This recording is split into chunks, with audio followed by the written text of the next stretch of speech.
Welcome to Winchester News Online with Joey Lipscomb. Hello and welcome to Winchester News Online. These are today's top stories. Winchester's traffic misery set to continue. Can students make a difference in the local elections? And rain cancels local derby for the third time.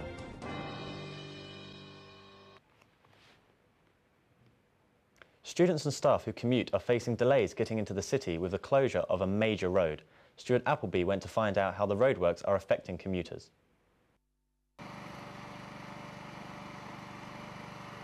The closure of St Cross Road, one of the busiest routes into Winchester city centre, has caused disruption for commuters. Network Rail are rebuilding the St Cross Tunnel to allow modern freight containers to travel through, forcing the road to be out of action until March the 31st. But the new travel improvements have not pleased everyone. I spoke to a commuting Winchester University student. Well, St Cross was obviously the main route I take into university, so now I've had to find an alternative route. Now I've got to take a route which isn't as efficient as going down St Cross. It's a longer route now, so taking more petrol, which is costly. I'm having to leave a lot earlier, and I do pick up one of my university friends. So I mean, if I get there too early, I'm just hanging around waiting. So it is an inconvenience. Obviously the congestion, you've got to check where the congestion is and possibly plan your route around that. The knock-on effects of it are there to see.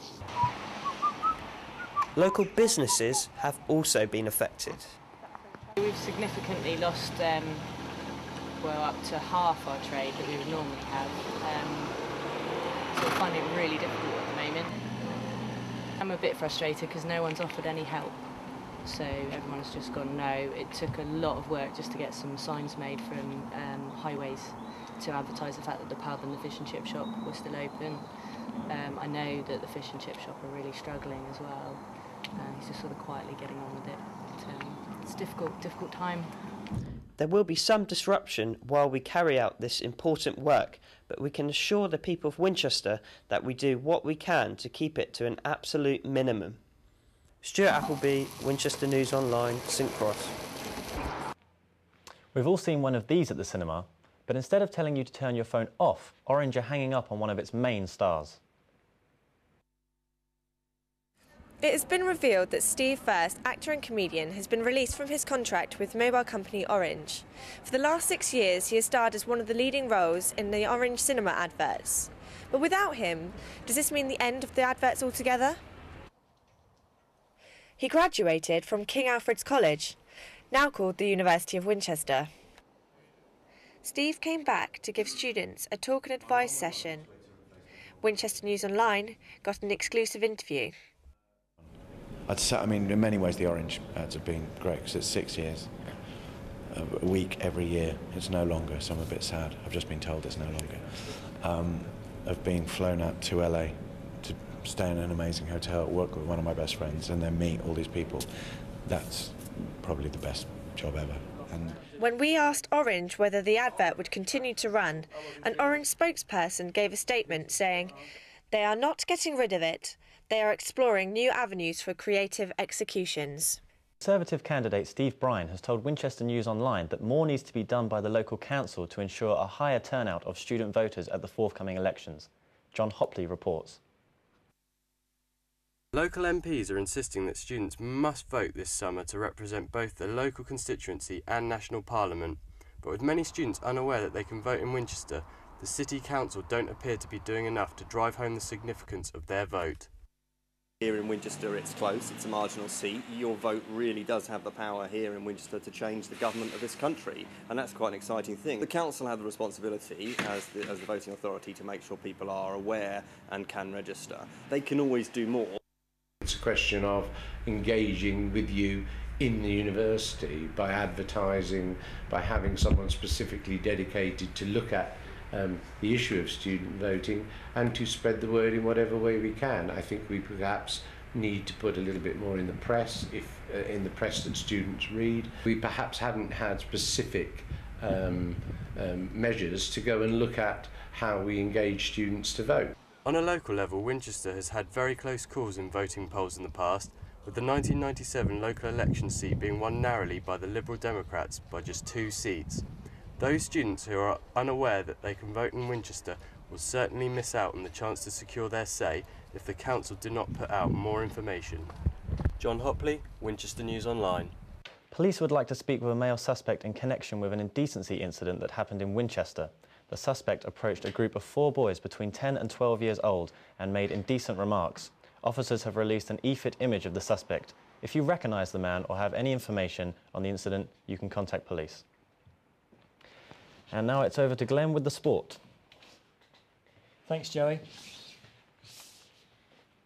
The eagerly anticipated Cup derby between Winchester City and Fleet Town was controversially cancelled for the 3rd time last night due to a waterlogged pitch.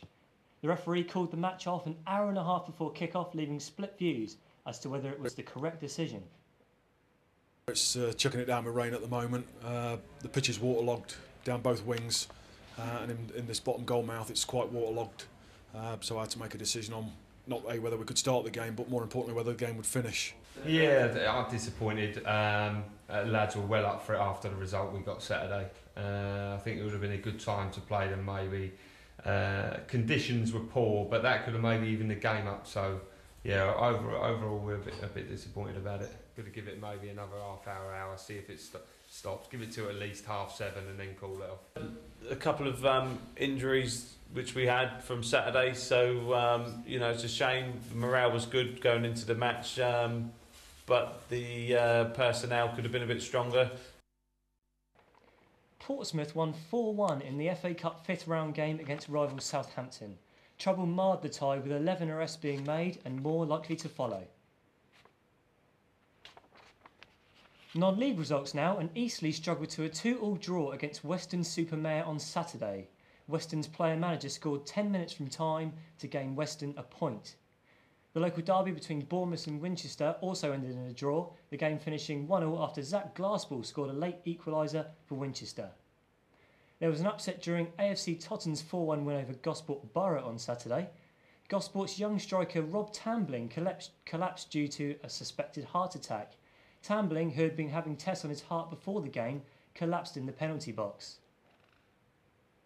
Gosport manager Alex Pike said that Tambling was convulsing and his breathing was very shallow.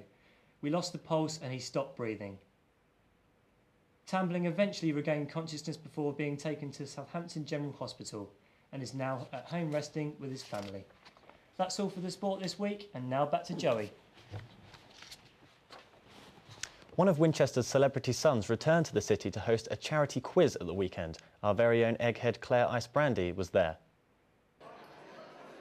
Kevin Ashman, star of BBC Two's Eggheads, swapped roles on Saturday when he hosted Winchester's big quiz at the Guildhall in aid of the Mayor's charities.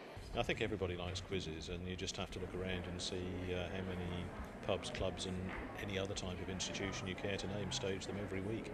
They're very, very popular, and the number of people who take part in them every week up and down the country runs into the hundreds of thousands, must do.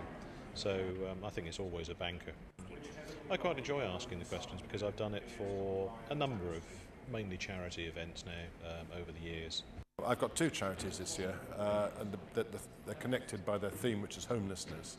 I've got a charity called Trinity, which is a day centre for homeless people. It's where they go during the day after they've had to leave the night shelter or after they've been sleeping rough. They have access to medical services there.